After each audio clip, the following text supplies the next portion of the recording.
Good morning, good afternoon, good evening. Welcome back to After the Buzzer. I am your host, Couper Moorhead, and we are talking about the Miami Heat's 103-85 loss to the Boston Celtics, where a lot of the newcomers for the Heat, they all made their debut after that trade last week of Jimmy Butler to Golden State. It was a multi-team deal that brought back 3 players.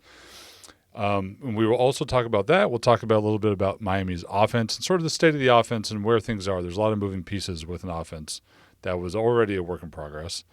And before that, let's talk a little bit about the game. Miami started off pretty well in the first 6 minutes with, we'll talk about what that starting lineup was in a moment, but they were up about double digits, looking pretty good, getting stops. The Celtics were missing threes. The Celtics were a little bit sped up.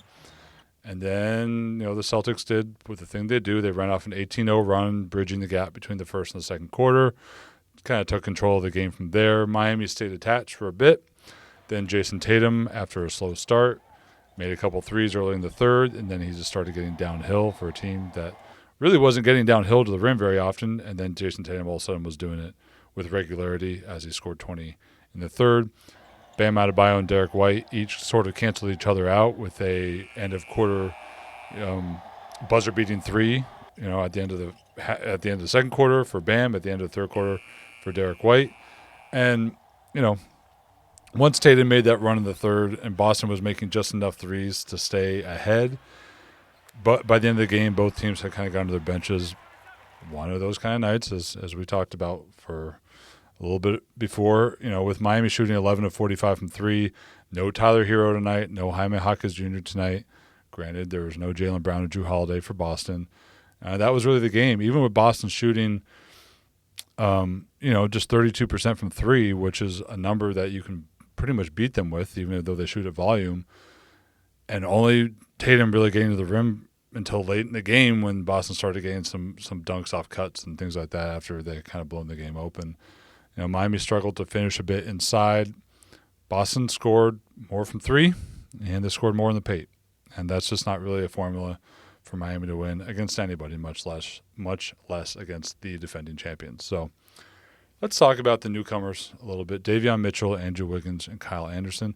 It's a bit of a surprise before the game to find out that Eric Spoelstra was going to go with both Davion Mitchell and Andrew Wiggins in that starting lineup. Obviously no Tyler Hero, so Alec Burks kind of stepped into the hero spot as well. But with Davion Mitchell starting, that meant Duncan Robinson, went to the bench. And with Wiggins starting, that meant Haywood Highsmith went to the bench. Still with the double bigs, still with Bam and Khalil starting. So a bit of a surprise to see that look, but, the second you see it on the court, you immediately see, oh, my gosh, there's a ton of defensive potential with this group, right? And in those first 6 minutes, it was there.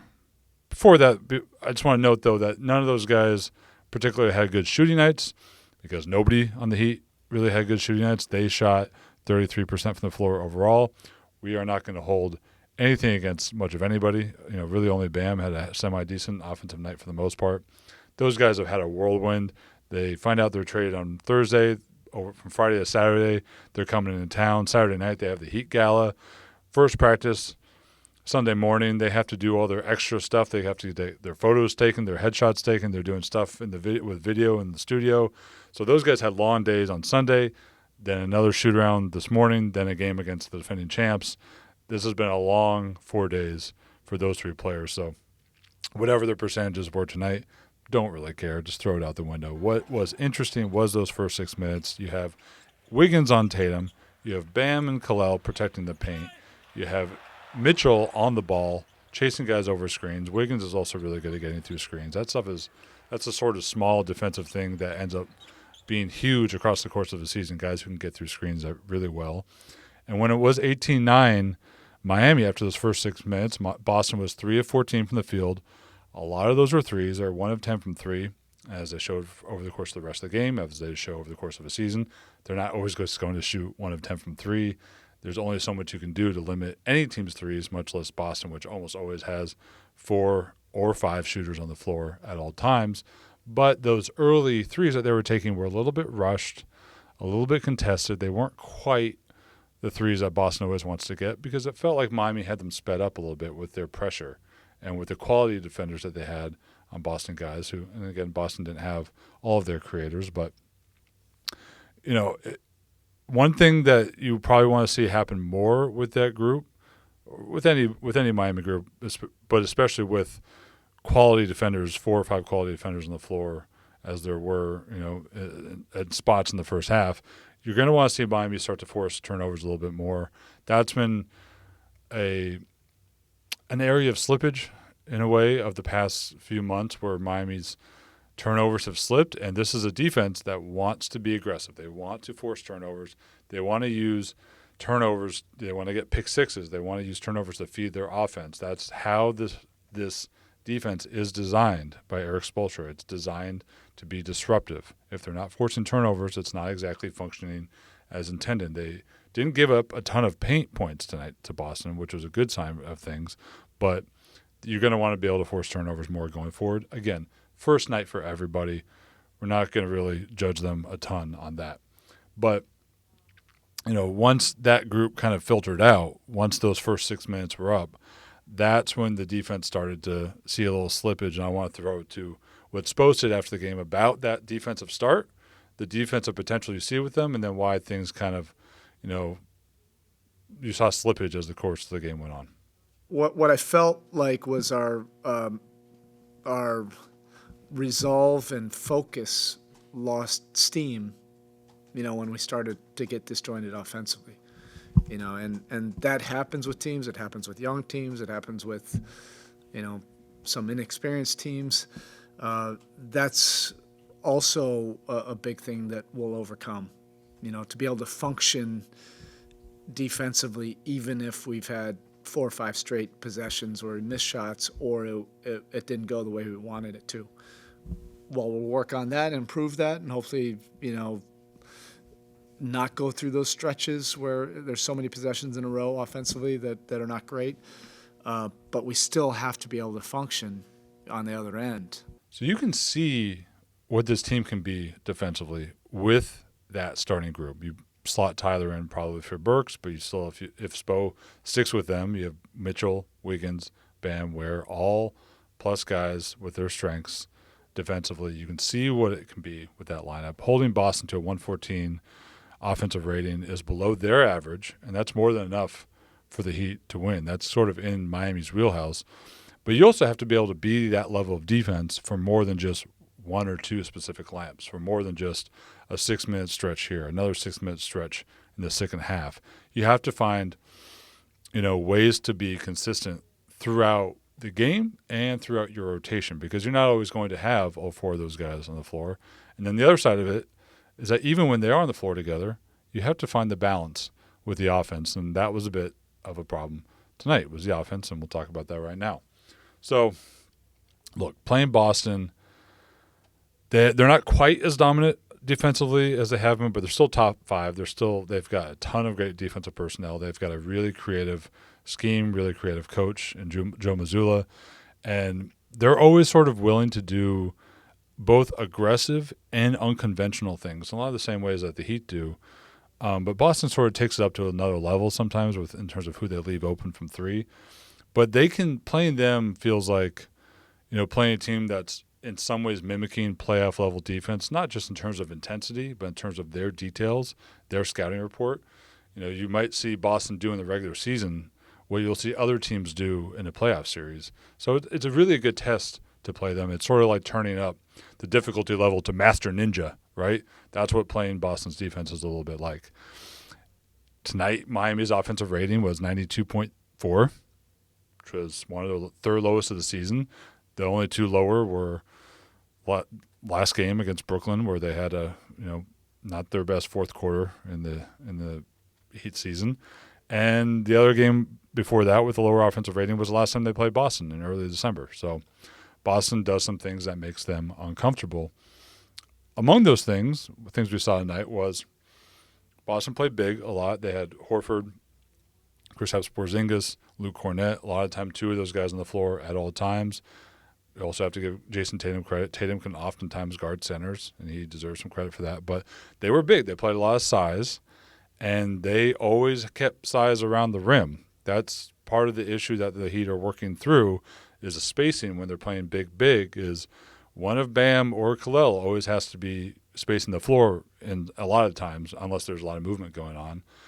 And Boston was more than happy to leave one of them open in order to keep one of their bigs near the rim, whoever wasn't in the action. So that kind of got Miami a little out of the rhythm because there weren't a lot of driving lanes, and there were just open threes for guys. And nobody made threes tonight, but Kalel and Bam, just between the two of them, they combined for 1 of 9 from 3. That's 9 possessions of threes and only 1 make, and that played to what Boston was going for. It was interesting to see how they treated Davion Mitchell. Mitchell's a league average shooter. He generally hits about 35-36% from 3. But again, Boston is really aggressive with doing somewhat unconventional things, and they went under his picks. They left him open, and he didn't have the makes tonight. Again, it's a long 4 or 5 days for those guys. But Boston was leaving him open for some shots. He got into the paint a few times and scored there, but at some point you're going to have to prove to teams, I can make those shots, and you can't go under on me all the time. And look, they've done the same thing to Jimmy Butler. Davion Mitchell he's not the only guy Boston's going to do this to. They were leaving other guys open as well. But just as an example of what Miami's starting lineup, if this is going to be the starting lineup, is going to have to overcome, it's stuff like that, is coverages that are going to be aggressively conservative in a way, where they keep bodies back towards the paint, and they're going to make you force you to make some shots to draw them out. One other thing I thought was kind of interesting is that when they were playing big, especially, Boston was really keyed in on Bam. Bam can really push the ball out in transition, right? Especially off misses. He'll do a grab and go. Boston's been hurt by that a couple times in the past, and you could see some times where Cornette and Horford were almost, kind of holding hands along the wing as Bam was coming up on them, as if they were making a 2-man wall. It kind of looked a little bit at times as to what Miami does, to a Giannis Antetokounmpo when he's coming downhill, or what they've done to LeBron in the past, making a wall so he can't hurt them in transition. Not quite to that extreme, but Boston clearly did not want Bam to get downhill in transition or semi-transition. There wasn't a lot of downhill lanes for anybody tonight, but Bam, he played his, off. He was trying to drag the Heat's offense out of the mud as best he could. He was crashing the offensive glass. He was getting himself to the line. There just wasn't enough up to loosen up the paint for anybody else. One thing of interest is that Miami did have a significantly higher shot quality in general. The shot quality we can get from the cameras up in the sky of the arena, and they sort of track where the shots are, how much they're contested, if they're off the dribble or not. Miami's shot quality was pretty good, but think about what we've been talking about. Guys being left open, not a lot of clear driving lanes to get into the paint. You're going to have high shot quality sometimes when your shooters are left open. That's just how the data works. If you switch over to the version of that is shot quality taking into account the talent level, the previous history of the shooter taking those shots, well, Boston's shot quality was significantly higher than Miami's because of how everything was distributed. So, I think it's just important to remind everybody that before Wiggins, Mitchell, and Kyle Anderson played tonight as well. He played about 10 minutes, and you could see him trying to do some Bam things as well. But even before those guys got here, before the trade, with Miami playing big, Bam and Kalel, playing a lot of the young guys otherwise, it was already a work in progress. We've talked about this. Eric Spoelstra's talked about this. Bam has talked about this. They're trying to figure out the offensive side of things. They're trying to figure out the spacing, especially to try and get this thing to work consistently. It can't just be only when you're making threes, right? They have to be able to generate quality twos. And the two-pointers, while the threes have fluctuated, they've had some really good shooting games that have led to wins. The twos have been difficult for them because of that spacing issue. And it was a work in progress then. It's still a work in progress. And you're introducing guys who've been with the team for a day, a night, a practice, a shoot-around. They've barely been here at all. They're still trying to get their bearings. This lineup is still trying to get its bearings offensively. It will take time. There will be growing pains, and when you play the master ninja level defense that you see in Boston, you're going to end up with some nights like this. But overall, remember, you saw those first 6 minutes of the game. Yes, Boston missed some shots that they can make, but you saw the potential. You see the vision, right, of multiple plus on-ball guys, plus off-ball guys, plus defenders overall. You slot Tyler Hero in there for some instant offense, for some explosive offense. There's some possibilities there. It's going to have to start on defense, and they're going to have to start forcing some turnovers to not only feed into their offense, but the turnovers are what they want their defense to be eventually. That's where they can get to. But we said after the trade that they have the personnel now to kind of recapture their identity on defense and who they want to be. You saw that for a little bit tonight. Boston's overall, talent level and everything they do well, they're the defending champs for a reason. That took over. But you saw what it could be for a stretch tonight. We'll see where it goes going forward. They've got really tough tests coming up. The schedule is not going to get any easier. The league does not wait for anybody. It doesn't matter if you've made a trade. The league doesn't care. The schedule doesn't care. You got to play who's in front of you. So they don't have a lot of time, but you got to give this group some grace. There's a lot of moving pieces. Spacing is not always the easiest thing to figure out, especially when guys are coming along and you need percentages to go up eventually to grease the wheels sometimes for your offense. So that's all for today. This has been After the Buzzer. I'm Cooper Moorhead, your host. Thank you for joining us. It has been a pleasure. We will see you next time. Take care.